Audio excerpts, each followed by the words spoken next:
I think the main draw for me was Tony Gilroy because I'm just a big fan of his films. I found over the years I would see a film and think it was really smart, and then see that he had written it, and then Michael Clayton just knocked my socks off. I thought it was a really, really smart, great film, and sometimes you just, when I like someone's work that much, uh, I think it's exciting just to go with them where they want to go, and so I was curious that he wanted to go back into this again, because he could kind of make any film he wants right now, and I think it was really interesting to me that he wanted to keep exploring and expanding this story that he had already worked on so much. So for me, I think mainly I was just a fan of Tony's and interested in servicing his ideas and things like that.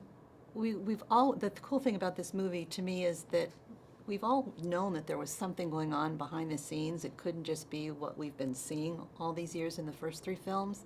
And now with Rick Beyer, we're seeing this mastermind, we're seeing the chess master. Right. What is his role in this?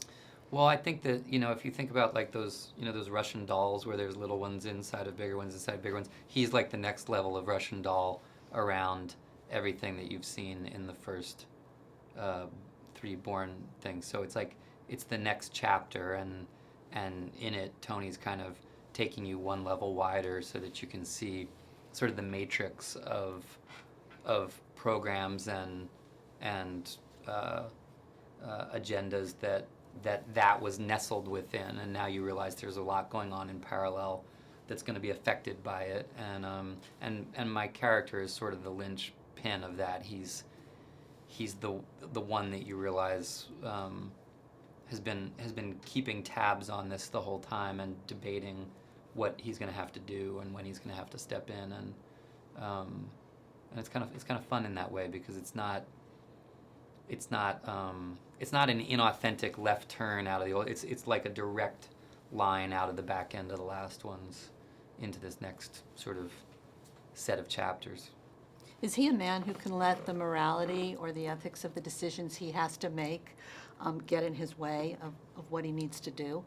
I don't think he's not. I mean, a villain is someone who's taking delight in doing terrible things. I don't think that's him at all, and I don't think he's casually doing the things. I mean, Tony's set him up as a person who's extremely frustrated and extremely not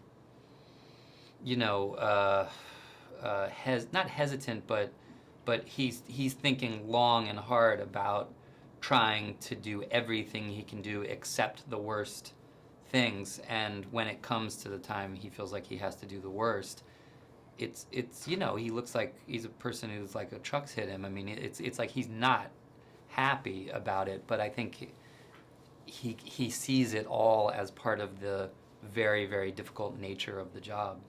And doing what he thinks is for the greater good of his country. Yeah. Look, I mean, Tony doesn't.